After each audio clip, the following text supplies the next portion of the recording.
That lawnmower. That's it. Start that.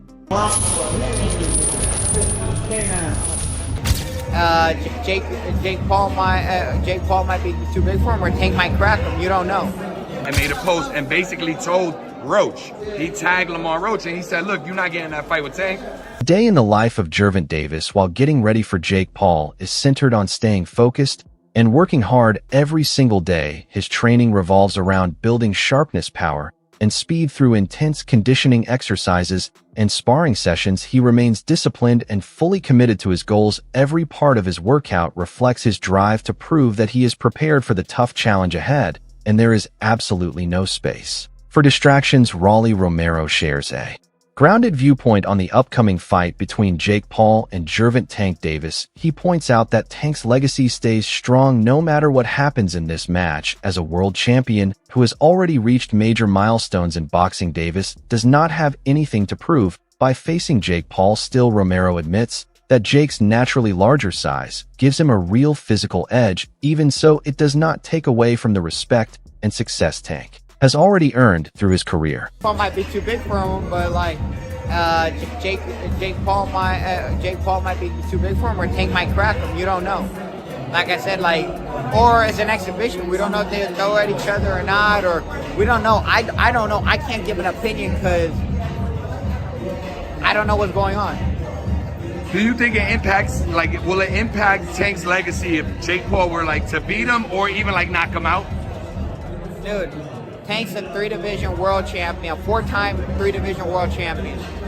At the end of it, bro, you can't take anything away from him. You know, some people trying to give, that's fair, some people trying to give Tank a hard time. They're saying like he should have took a fight with Lamar Roach or Shakur Stevenson. But when you think about it, do you think this is business and look, he's getting a bag, or is there some validity to people saying that he ducked Roach? I mean, there's still other options, you know. It's like, bro, you can't be mad at somebody for doing what they feel is best for them. It's the same way Roach feels Tank is the best option for him. Same way that Stevenson thinks Tank's the best option for him, or like all that stuff, right? Ali Malignaggi explains the key difference between experience and size. Even though Jake Paul has built a strong image and gained physical power, Malignaggi believes that true boxing experience matters more than just strength. Gervonta Davis has fought under the brightest lights, headlined major cards, and taken on some of the best in the sport. No matter how big Jake Paul may be, he cannot match the years of training, fight intelligence, and ring experience that Tank brings. Malignaggi sees boxing as a sport where skill and experience usually beat size alone. I think Davis is more to lose because he's the bona fide world champion. I don't care if he's much smaller. I think Jake Paul has sort of plateaued as far as where his boxing is concerned. It's rather low level. Yeah. He's big, he's physical, he's strong, he can hit. So there is that risk. Davis, at lightweight, you're in a moment where it's too physical for you. You can clinch. Against the heavyweight, where you clinching? You ain't getting out of that corner just clinching anymore if you run out of space. You know what I mean? So it's interesting. But Davis, listen, there's a lot of talking points that I'm sure we'll get into when this gets closer to the fight. Davis can still punch at lightweight. Can he drop a heavyweight?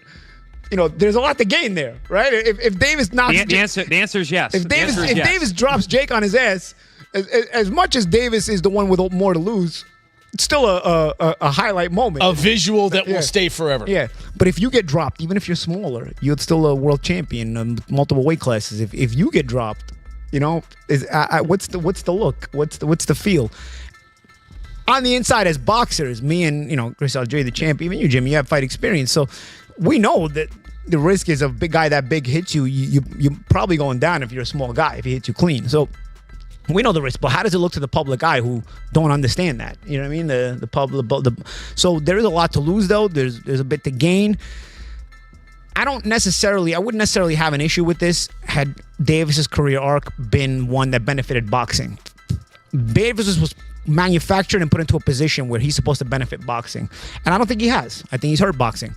So by giving him this reward, that's my problem. Why are we watching this? Why don't you make him earn his spot? that he still hasn't earned mine. Teofimo Lopez sees this fight more as a show than a serious sporting event to him. It is not really about legacy or titles, but more about putting on a spectacle and making money. He points out that both Jake Paul and Gervonta Davis are set to earn huge amounts from this, and that part of the story should not be ignored. Even though the fight might not hold the same importance as a world championship match, Lopez still sees it as a positive thing. For boxing, he believes that when a fight grabs the attention of the general public, it helps bring in new fans and push the sport further. Really invested on it, and I'm actually very happy for Gervonta and Jake. I really am, man. It's good for the sport in some way, you know. So a heavyweight versus a lightweight. Yeah. You got a fly hit me, yeah. A heavyweight versus a lightweight. How's this gonna work? Hey, they make it work. It's an exhibition for a reason. So, you know, they know what they're doing. And, you know, shout out to Netflix and shout out to both of them, honestly. Like I said, I think a lot of people in the boxing world are kind of upset. I could care less. I think they're going to go out there and make their money. It falls on the number 8 for a reason. They're going to make a lot of money. Have you got a prediction for that fight? My prediction? A show. A show. Well, clearly it's a show, but when you've got a lot of people underestimating Jake Paul once again, but when you've got a heavyweight boxer who knows how to throw punches and knows the basics against a lightweight, it's quite a difference. I mean, have you sparred heavyweights before? Yeah. For competitive sparring in the ring? Yeah, it's not the same. It's not the same, not at all. Definitely got to move. I've actually played around a few times, went through between their legs just to duck around. But yeah, because they're taller, you know. But I think for that competition, that fight, it reminds me a lot like The Big Show, and Floyd Mayweather when they fought in WrestleMania. Yeah. Mm-hmm. And will that end the same way? Possibly. Maybe some brass knuckles in there too. Can you see Jake Paul knocking out Gervonta Davis? It's boxing, man. And if it's a show like this, anything goes, anything happens. Nate Diaz, who is known for speaking his mind, completely brushes off the fight. In his view, there is nothing truly competitive about it, and the result will not help either fighter move forward in their careers. He sees it more as a staged event made just for entertainment, like pro wrestling rather than a real sporting contest. Diaz does not buy into the hype and views the whole thing as more of a sideshow than a serious matchup. I gotta ask you, Jake Paul versus Gervonta Davis. Does Davis have a chance? Gervonta is a great boxer, but he ain't gonna do.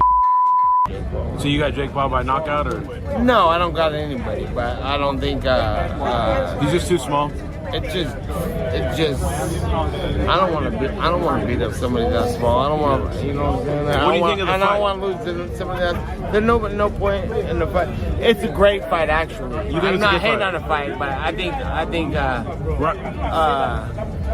my thoughts on it is let's watch it, see what happens. Ryan Garcia said that boxing is turning into WWE. Yeah, with that type of matchup. What do you agree? Last thing, White House card, like he said, you want Conor McGregor? Yeah, but the whole thing's on WWE, so Right. it's like, at least that's happening and it's getting something to talk about, something to watch, and I'm looking forward to that fight, actually. Jeff Mayweather shares the same doubts as Nate Diaz and looks at the fight with a lot of skepticism. He thinks the matchup is strange and questions what the real reason behind it is. For him, it does not make much sense to put a proven champion like Tank in the ring with someone like Jake Paul, who started out as a YouTuber and only later moved into boxing. Even though he understands the business side of boxing, he still sees this event as odd and maybe even pointless. His thoughts reflect what many longtime boxing fans feel when it comes to these crossover style fights. It's kind of weird because Jake Paul is extremely bigger than Tank, and I mean, but with it being a exhibition, it makes sense. It's fine. He got a big name that he's going to be fighting, but I mean, it really makes no sense because he's going to be weighing over 200 and some pounds. Tank's going to probably be weighing maybe at the most 147, 150. So I don't even understand why the fight is happening. KSI, who has experience in influencer boxing, shares his thoughts on how Jake Paul promotes his fights. He believes the talks about Jake Paul facing Anthony Joshua were never meant to be real, but were instead a way to create hype and confuse fans. According to KSI, the fight with Tank Davis is just another move in Jake's plan to build buzz rather than to go after serious heavyweight competition. His comments highlight how modern boxing. Promotions can be theatrical and sometimes misleading.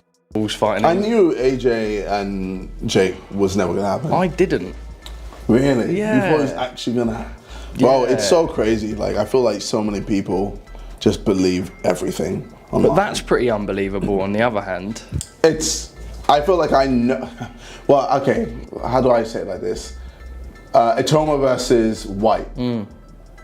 I had a lot of people bet on White winning. And I'm there like, you guys don't watch boxing, do you? You just look at a record and go, oh, Dylan's fought many more people than Itoma. That record says a lot. Itoma's like 18, not 18, Itoma's 20, inexperienced, one. Like, I just knew Itoma was gonna just destroy him. And I think a good fight for Itoma would be him and Wilder. I think that'd be a very good fight. EJ Flores, who has worked closely with Jake Paul, takes a more optimistic view. He thinks Jake's future lies with cruiserweight and heavyweight divisions where his size is a natural fit. Flores admits that fighting Tank Davis helps Jake raise his profile. Even more, being in the ring with a champion opens new doors and could lead to bigger fights against tougher opponents in higher weight classes. Flores sees the Tank matchup as a stepping stone in Jake's overall boxing career. That's a funny story. So one of my good friends, Armani, he has been working with Jake Paul for the last 2 years. There was a little time where Shane wasn't there with Jake, and Armani called me up and said, hey, BJ, will you come down to Big Bear and spar with Jake? And I'm like, you want me to spar with Jake? I'm thinking to myself, you know what I mean? I'm like, yeah, he's beating up all his sparring partners. We come, I was like, all right. I mean, fine, I'll go down there and do it. I have been inactive. I haven't done anything for like 8 months. But I was like, okay, I'll go down there. So we spar a couple times. After that, they decided I was too big for him. And, it's better if we just, not do it. And, then they asked me if I would be interested in like working the mitts with them and helping him with the combinations, because I was hitting him with some combinations they hadn't seen before. And I said, we can teach him all those things and have him doing all those things. And so I started working the mitts with him and helping him out on the mitts. And he told his trainers and everybody, they're like, man, I want BJ around for the entire camp because I'm getting better. My job is like Shane does the advice in the corner and I do the mitts. Respected journalist Gareth A. Davies has been very critical of the upcoming fight, calling it a circus that focuses more on spectacle than real competition. He says that although the event might attract attention from a wider audience, it hurts boxing's reputation as a serious sport. Davies points out that the big difference in weight and natural divisions takes away the fairness of the fight, turning it into a show made mainly for money. His criticism reflects a bigger worry that boxing is moving toward entertainment events where showmanship is more important than true athletic skill. He warns that if this keeps happening, the sport could lose its integrity, as longtime fans and purists might stop trusting the competitive nature of boxing. Still, Davies admits that fights like this create huge buzz, showing that controversy is one of the strongest tools boxing uses to promote itself. I think we've gone out of the frying pan and into the fire because we thought we were going to get Jake Paul and Anthony Joshua very soon. We'll speak to Frank Smith about that in the next section, obviously. Eddie Hearn was teasing it to me personally last week. £80 million on the table for Anthony Joshua to fight Jake Paul. But 8 inches in height difference, 7 weight divisions between them, 5 stone, 70 pounds between them. It's a joke. It's a circus fight as opposed to a disgrace of a fight, which was Anthony Joshua and Jake Paul. At least you feel in this you've got quite a poor, very big one against a pound-for-pound, brilliant, unbeaten little un. And the little un who'll come up to his navel will hit him with a lot of body shots. I said in the week to Danny Kelly and Charlie Brooker that... do I mean Charlie Brooker? No, Baker. Charlie Baker. That Charlie Brooker's a different person altogether. That... he'll be throwing the Superman punch, the leaping left hook. It's going to be a very odd thing. It's called, in inverted commas, an exhibition bout. But everybody in boxing who is a name doesn't mind going in with Jake Paul because they know they're making millions of dollars. And that's the only reason that Gervonta Davis, who's being called the poison little elf by Jake Paul, and it'll be fun in the build-up. Everybody in boxing knows they're guaranteed to make millions of those silverbacks, those greenback notes that they give out in America, and they give them out for fun when Jake Paul fights. So he's not going to say no to it. But can you pick a winner in that fight? I don't want to. Vargas Jr. offers a different perspective, focusing on the surprise factor. He says the unpredictability of the fight makes it more interesting. He admits the matchup was unexpected, and because of that, it creates excitement. Fans enjoy something new, and Vargas Jr. points out that this fight brings that element, whether the outcome is positive or negative. He believes the shock value makes the fight worth discussing. You know, the way we dress, or you know, this generation, as far as like fighters, they relate to more who's more popular. You know, that's why we're seeing the Jake Paul versus Gervonta fight, which is, bro, that's crazy to me because we would never see that. And, you know, back in my dad's day, but now we're getting this, and it's just like, fuck it. I mean, people are going to see it, bro. So it is what it is. But whether people know him more or not, or me, it doesn't matter. You know, I know that he's coming, and he's coming game, and he wants to make a statement as well. So we're just coming to interrupt those plans. You know, this is boxing, and, you know, I'm so excited to demonstrate my skills. I could box, I could counterpunch, I could bang when I want to, and I'm gonna demonstrate that. I'm gonna do what I want to do in there come September 13th. Yeah, you know, we spoke about this a little bit earlier, but it's a 10-round fight. You know, could be a different pace of a fight, but what do you think is like the key for you to get this win, regardless if it's a knockout or if it goes all 10 rounds? I think just be smart. Be in there, be smart, be first, and do what I do. I think if I try to do a little too much, like my dad says, when you try doing too much, it looks you're trying too hard. So only thing I got to do is just come in the best shape possible. If it goes 10 rounds, then it goes 10 rounds. You know, we're doing 12 rounds of sparring, so if it needs to go to 10 rounds, we'll have the gas tank to go. You know, I don't know if he's gone a full 10 rounds. You know, I haven't, so it'll be something for fight day. You know, if we do end up going the distance, then we end up going the distance. Wade Plem believes Jake Paul has brought new energy to boxing by drawing in fans who might never have cared about the sport. He notes that Jake's impact is especially strong with younger audiences who prefer entertainment over classic boxing matches. Although traditional fans call these fights gimmicks, Wade thinks they represent a necessary change. He sees the fight with Gervonta Davis as part of this trend reaching mainstream attention, even if it causes debate. Wade feels that growing boxing's popularity and cultural reach is more important than old ideas about authenticity. Many experts agree that this fight is less about real competition and more about business, pointing out that Jake Paul benefits most by sharing the ring with Gervonta Davis, who is a proven world champion. This man, that's the circus. If you want to join the circus, that's the circus. I don't see the value. I just see money involved in that. If they want the money, if that's what they want to do, then go ahead and go ahead and get the money. But other than that, I'm not. You got a guy, Jake Paul, that's what, 6'3", 6'4", almost. Then you got a guy, Gervonta Davis, that's like 5'5", a little guy. Yeah. Y'all gonna try to, who's 200 pounds, just for Mike Tyson there, I'm gonna throw him in there with a 135. It's just a circus, and that's what they want to do to get money, to generate money in the sport of boxing instead of Gervonta Davis. This is a legacy fight. He was supposed to fight Lamont Roach after this, and then he say, no. Think about it. You really can't say too much. When you say Gervonta Tank Davis and you say Lamont Roach. For Jake Paul, the fight brings huge exposure, credibility, and financial rewards. Whether he wins or loses, experts see it as a smart move to grow his brand, reach more fans, and open doors to profitable boxing deals. The impact of the fight also affects other boxers like Lamont, since Tank is busy with Jake Paul. A rematch with Lamont is not possible yet, but this does not leave Lamont without chances. The boxing world is wide, and Lamont has other fights available to help his career. This shows how a crossover event like Jake versus Tank shakes up the usual boxing schedule, creating both challenges and new opportunities for other fighters. Where does Lamont Roach Jr. go from here?